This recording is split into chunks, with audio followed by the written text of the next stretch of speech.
रख भरोसा खुद पर, रख भरोसा खुद पर, क्यों ढूंढता है फरिश्ते। पक्षियों के पास नहीं होते नक्शे, फिर भी ढूंढ लेते हैं रास्ते।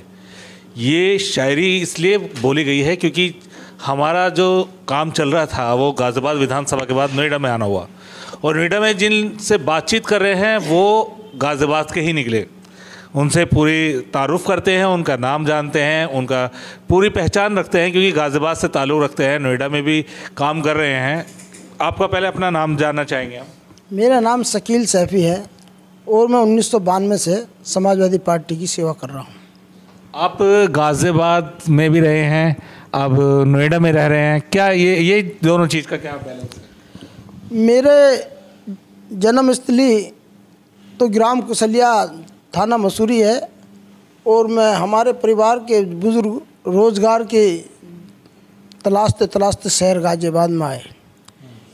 वहाँ उन्होंने अपना कार्य शुरू किया, उसके बाद वहाँ रोज़गार नहीं चल पाया तो हम नोएडा की सरजमी पर आए, जहाँ आकर ऊपर वाले ने उसकी ऊपर वाली कृपा से हमारा भरपूर साथ दिया और आज मैं जिस मुकाम पे बैठा हूँ ये मैंने कभी सोचा भी नहीं था। चलिए, ये तो चीज़ें हैं आपके, क्योंकि जीवन यापन की चीज़ें हैं, आपने स्ट्रगल किया है इन चीज़ों को लेकर। सीधे मुद्दे पे आते हैं, राजनीति कंस्ट्रक्शन पे। राजनीति की बातों को देखें तो क्या लगता है कि जिस तरह का माहौल है, आप गाज़ियाबाद को भी अच्छी बाखूबी तरह जानते हैं और नोएडा को भी अच्छी तरह जानते हैं, तो नोएडा की चीज़ों को देख के, विधानसभा को देख के क्या लगता है सबसे बड़े मुद्दे क्या होंगे? नोएडा विधानसभा में हमारे रक्षा मंत्री राजनाथ के बेटे यहाँ से विधायक हैं। जब जनता ने उन्हें चुना तो उनसे बड़ी उम्मीदें थीं, बड़ा भरोसा था कि हम एक राजा के बेटे को चुन रहे हैं तो हमारी समस्या का समाधान करेगा। लेकिन उस राजा के बेटे ने, जो कि बिगड़ेला बेटा कहूँ मैं उसे, उसने गरीब जनता की कोई सुध नहीं ली और ना जनता के बीच में कभी वो आए, और जनता के बीच में वो इसलिए नहीं आए क्योंकि उनके पिताजी इस देश के रक्षा मंत्री हैं। उसकी मकड़ में जनता को भूल गए, लेकिन उन्होंने ये नहीं सोचा जिस जनता ने हमें इतना मोहब्बत, इतना प्यार, इतनी मजबूती के साथ उत्तर प्रदेश की विधानसभा में भेजा है तो उनकी जिम्मेदारी यहाँ की नागरिकों के प्रति भी कोई जिम्मेदारी बनती थी। मैं अभी कल जो हमने दुग्गियों का दौरा करा, उसके बाद हम आज ककराला गांव में गए। लोगों को देख के ऐसा लगता है कि हम हिंदुस्तान की राजधानी के नज़दीक नहीं, लेकिन हिंदुस्तान की राजधानी से हज़ारों किलोमीटर दूर हम रहते हों, हमें वो देखकर ऐसा महसूस हुआ।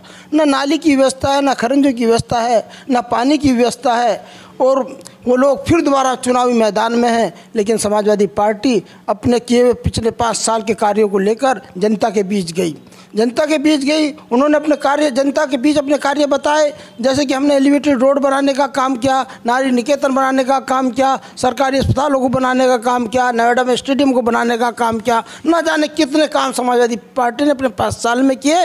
हम उसी मुद्दों को लेकर समाजवादी पार्टी के लोग, सरकार ने फूंक दिया।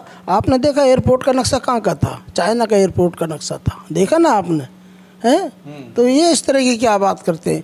आपने देखे जो इन्होंने बड़े बड़े ब्रिज और पुल दिखलाए वो कहाँ के नक्शे थे? वो कहाँ के नक्शे थे? ये देख लिए, बंगाल के नक्शे थे। तो क्या इस तरह के लोग झूठ बोल कर राजनीति करना चाहते हैं?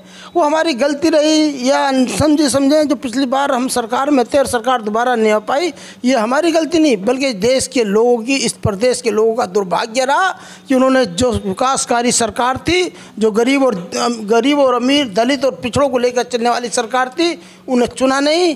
हम फिर भी उनका जनता ने जो कहा उसको हम स्वीकार करते हैं। जनता का फैसला एक बहुत बड़ा फैसला होता है और समाजवादी पार्टी के लोग उस फैसले का भी स्वागत करते हैं। आखिरी सवाल, क्या लगता है कि एक गठबंधन भी है आप लोगों का, रालोद के साथ है, राष्ट्रीय लोकदल पार्टी के साथ, तो उसमें क्या लगता है कि गठबंधन करना अखिलेश जी को कुछ सपोर्टिव लगता है, या फिर अखिलेश जी ने सपोर्टिव मांगना नहीं चाह रहे थे क्योंकि उनके पास खुद ब्याह था विकास के कामों को लेकर? तो क्या लगता है, रालोद से गठबंधन करना एक अच्छी पहल है? देखिए, जिसे आप देश की सबसे बड़ी पार्टी बोलते हैं, भारतीय जनता पार्टी, क्या आपने उनसे भी ये सवाल कर कि आप इतने गठबंधन से क्यों चुनाव लड़ रहे हैं? उन्होंने भी 10-12 पार्टी, छोटी बड़ी पार्टी से लेकिन उनके नाम नहीं आते। भाजपा सिर्फ अपना नाम रखती है, लेकिन समाजवादी में देखा जाए तो पोस्टर भी जैन जी के हाथ पकड़े होते हैं, सबका साथ सबका, ये एक तरह से एकजुटता का संदेश भी देते हैं, ये भी आता है। नहीं, अभी ये संदेश एकजुटता का तो यही है, जो लोग हमसे पर्चा मांग रहे थे वो घर घर आज पर्चे बांट रहे हैं। आपने इस बात पे भी गौर करा, आप पत्रकार हैं, आपने देखा अमित शाह जो हमसे पूरी देश की जनता से उनका पर्चा मांग रहे थे कि तुम इस देश के नागरिक हो या नहीं हो, आज वो घर घर पर्चे बांट रहे हैं। क्या वजह? आप कहीं कटाक्ष मार रहे हैं कि होम मिनिस्टर के लिए बोल रहे हैं ये चीज़ें, तो कहीं ना कहीं ये चीज़ें लगती है कि आप बोल तो अच्छा रहे हैं, आप उनके सोशल मीडिया हैंडलिंग को सबसे ज़्यादा फॉलो करते हैं, लेकिन अखिलेश जी कहीं ना कहीं लगता है क्योंकि राम मंदिर का बड़ा टॉपिक रहेगा यूपी के चुनाव को लेकर। देखिए, जनता जान चुकी है, ना राम मंदिर बीजेपी ने बनवाया, ना राम मंदिर किसी और पार्टी ने बनवाया, ये हमारी देश की अदालत ने बनवाया है। उस अदालत का हम, जिसने वो फैसला दिया है उसका हम सम्मान करते हैं। और ये झूठी अफवाह फैला कर कि राम मंदिर हम बनवा रहे हैं, अरे राम मंदिर तो अदालत कोर्ट के माध्यम से बन रहा है, कोर्ट का जो फैसला सब मुसलमान को स्वीकार है, वो कोई दिक्कत नहीं है।